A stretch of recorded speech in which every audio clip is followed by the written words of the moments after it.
So here we are again. We've covered the history of the demon moons and did a brief overlook for each demon. So it's time for us to do the same for the Hashira as well, something that I've been excited to do for a very long time. Hello V Nation, this is Cal from Varistudiostv, the who's, what's, where's, when's, and tens of anime, and today we will be looking at the history of the Hashira of Demon Slayer, Kimetsu no Yaiba. Since we'll be going into the manga for most of our discussion today, there will be spoilers ahead, you have been warned. So without further ado, let's begin, shall we? So seeing that everyone is talking about the Hashira, first we need to look into what they are and what they stand for. Firstly, the literal translation for Hashira to English is pillars. So if you hear me referring to them as pillars, it would be why. The same can be said for the demon Kizuki, which would translate to the demon moon. Now, the Hashira are the highest ranked demon slayers. They've trained for many years to get as strong as they have to master many styles and form. They are strong-willed and powerful and have a great sense of justice. The mission of the pillars is basically to save the world from Muzan and to make sure demons don't kill humans. Strength isn't the only thing that makes them elite.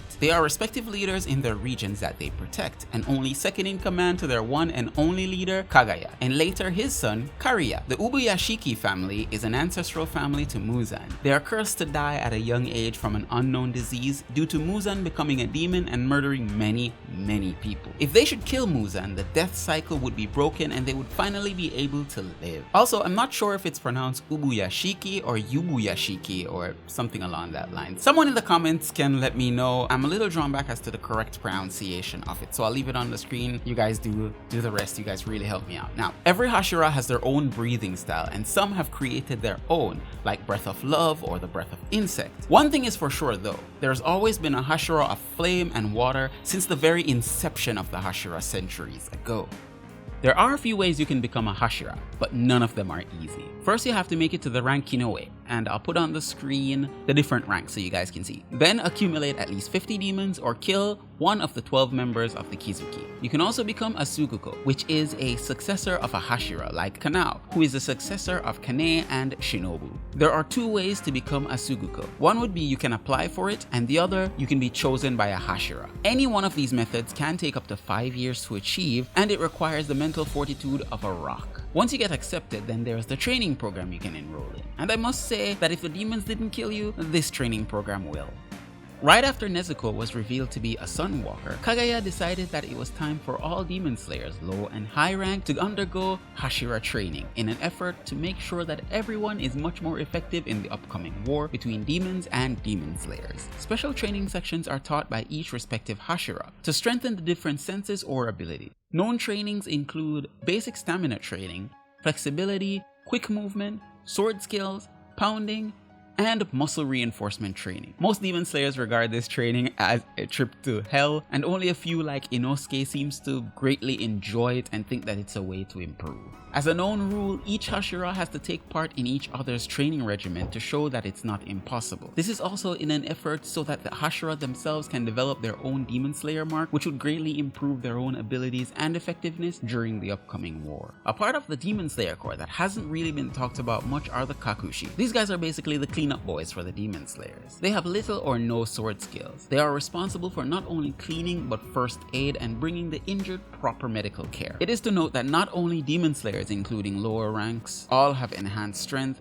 skill, speed, reflexes, stamina, durability, agility, and mobility. But the Hashira have honed their abilities beyond that of normal demon slayers, as thus they're even seen as superhuman. If you want to learn more about the 5 senses of demon slayer, I actually go into a little bit more detail in this video on your screen now. I'll leave a link in the description as well. So with that, there's something that I never really touched on, or maybe I just suggested it in previous videos. This is extrasensory perception. This technique is where a Hashira has the near godlike ability to predict movements during battle. This has been seen a few times through the use of the transparent world or Kanao's ability, Equinoctial Vermilion Eye. Through heightening their senses to the absolute maximum, even the smallest movement will allow them to sense or see what's coming next. During the swordsman training arc, Tanjiro learned to do this, allowing his body to naturally move through the forms instead of just calling upon them whenever he sees the movement. Demon Slayer marks are something that Hashira are shown to be easier to accomplish than normal demon slayers. The first known person to have a mark was that of the first demon slayer, the Sun Breather Yoriichi. The mark does resemble that of what demon demons possess, or a birthmark, tattoo, or scar. The first mark to be ever seen was when Yorichi was born in the Sengoku era, but since then, demon slayers had to awaken this mark through vigorous training and near-death experiences. Another unique property that the Hashira makes use of are breathing styles, Nichiren blades, and breathing forms. On your screen are a few videos dedicated to all of this, so you can browse and feel free to watch and share with a friend. One thing that I really haven't mentioned as well are the Kasugai crows. These bad boys are given to all except Zenitsu, who got himself a homicidal pigeon instead. But these crows are highly intelligent and for some reason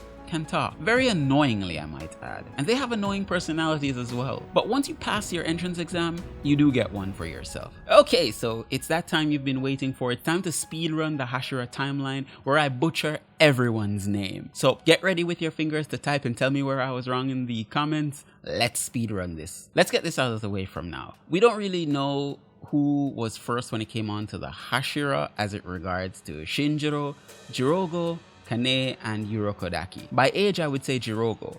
However, the only confirmed timeline we have is that of Shinjiro, during when his son Kyojiro took on the Demon Moon 2 Hiro. Now, Shinjiro took pleasure in cutting up Hiro. After his wife's death, this led him to be a very drunk version of Kyojiro, where he would definitely take pleasure in cutting to pieces Hiro's body and leaving his head. This fueled Hiro's revenge against him, where he thought that his son was actually him, but they weren't. Anyways, soon after that, Shinjiro saved Obanai from the serpent demon, and then would retire from being a demon slayer. Little is known about Demon Slayer Kakashi and Grandpa Raichu's timeline as a Hashira, though it's noted that Grandpa Raichu did retire when he lost his leg, which was confirmed to be at the age of 35. During Kane's time, she encountered Doma, but not before saving Kanao and teaching her the flower breathing techniques. Her sister Shinobu, due to her weak physical ability, ended up developing insect breathing, which would allow her to use poison to kill demons. Kane died at the hands of Doma, but not before providing precious information that will help her sister fight Doma in the future. Shinobu would then take over and become the insect pillar. At the start of season 1, episode 1 of Demon Slayer, we're introduced to the first pillar that we ever see, which is the water pillar Gyu. He was after Nezuko's head. After all, she became a demon. My question is this though, if he had arrived earlier when Muzan attacked the family, would he really have been able to save them? Anyways, after a brief time with the brother and sister, he decides to allow Tanjiro to train and let Nezuko go. Tanjiro sets off and finds a previous water pillar, Sakonji Urokodaki, the demon slayer version of Kakashi Hatake. He trains Tanjiro and lets him loose on the hand demon. This demon, I bet, has no issue pleasuring himself. I can't believe we just said that. Oh, that's nasty. Right after, Gyu left Tanjiro and Nezuko to freeze to death in the cold, cold mountains. He went on a mission with his girlfriend, Shinobu, but not before brutally decapitating this demon. In this mission, a girl claimed a bear killed her family. Turns out she was lying and it was her father all along, who turned into a demon and murdered everyone. She was on a mission to put an end to his suffering. She goes after him, and the most important character of the entire show dies. Toru dies, guys. Poor guy. Rest in peace. A short battle ensues and Gyu kills the demon. After this, him and Shinobu have a heart-to-heart. Aww. We fast forward a bit to the Natagumo mountain arc. This is where Zenitsu unleashes one of the most powerful techniques in an effort to kill the spider demon. He succeeds but is gravely injured and poisoned. This is where we're introduced to the insect pillar herself, Shinobu. In the meantime, Inosuke gets tied up by Gyu for being a dumbass, and no, this is not some wild fantasy sex scene gone horribly wrong. It's just necessary to stop this crazy bacon from getting himself eaten, and no, I don't mean that in a good way. Gyu pulls a fast one and watch Tanjiro from the side gets beat up and nearly murked by this emo demon. Lower Moon rank 5, Rui, before jumping in and saving the day. Him and Little Miss Butterfly get into a scuffle when she tries to lop off Nezuko's head, but before they do, they're captured and brought before the entire Justice League. This guy must be Superman. Damn! So here we finally are with the names of all the Hashira. Gyu, Water, Mitsuri, Love, Obanai, Serpent, Sanemi, Wind, Gyome, Stone, Tengen, Sound, Nuchiro, Mist, Rengoku, Fire, and Shinobu, Insect. And then we meet the Master, Kagaya. Tanjiro shows how tough he is and takes on Sanemi after he tries to pick on best girl, Nezuko. Sanemi gets his ass beaten and Tanjiro gets escorted to the Butterfly Mansion, where now he trains. I won't spend too much time on the Mugen Train arc because in terms of Hashira's storyline, it isn't very long. So let's get into it. Tanjiro and friends board the train to get help from the flame Hashira Rengoku. But everything changed when the dream demon Enmu attacked. Rengoku, being the master of the fire element, speed, and strength, soon will get his mettle tested. And when the train needed him the most, he fulfilled his duties. A few minutes later, Tanjiro and friends would discover a new demon, Upper Moon 3 Akaza, whose skills were so great he killed Rengoku. But I believe Rengoku accomplished his mission. After all this, we see the Harem King Tengen kidnap a young girl. Normally he would be cancelled on Twitter, but he's a demon slayer, so instead Tanjiro tries but fails. He then enlists the help of the 3 amigos and they set off to the entertainment district. I call him the Harem King because he has 3 wives, and what a chad. Unfortunately, an upper rank demon was here all along eating people, and she's sexy as f***. But her brother, not so much. They get into a really interesting fight and Tengen loses his eye and arm, but they somehow won. We then move on to the Swordsman Village arc, where we meet 2 more Hashira, the Love Hashira Miss Candy Hair and the Mist Hashira. Demons actually find and attack the village, and we see once more Tanjiro popping off and showing some of his greatest skills. Even though Michiro and Genya weren't really friends with Tanjiro, he then uses his puppy dog eyes and gains their trust. During this time, we see Nezuko finally become a daywalker. Muzan summons the team and they all start prepping for war. Tanjiro and the other Hashira, in an effort to awaken their marks, all start training. We do get to see many other Hashira at training, but never really gets to their full power in battle, so I'll just skip it to the final arc for right now. So let's just move on to the final arc because this one's kind of boring.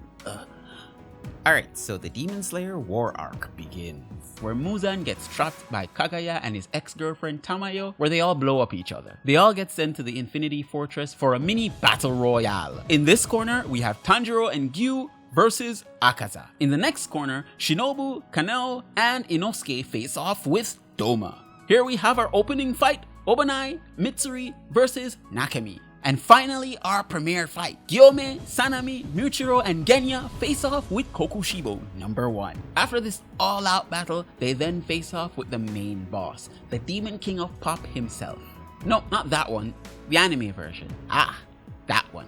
And a true battle royale ensues. Most died, get maimed for life, or gravely injured. But in the end, the important ones live. Wait, was that a little too harsh? Yeah, but yes, for everyone who fought their hardest in the comeuppance of Muzan, we do appreciate you. Thank you so much. So I won't go into super detail about that. We will be looking into the individual stories for each of these demon slayers. All the Hashira, Tanjiro, Nezuko, all those people will be coming very soon, so stay tuned. Now I really hope that you enjoyed this video, and we'll be trying to cover every single aspect of Demon Slayer within the next coming month or so. So I look forward to the comments destroying me over the pronunciations of the names. Oh my god, you guys are so amazing. Thank you guys again, and see you later, V Nation. Bye.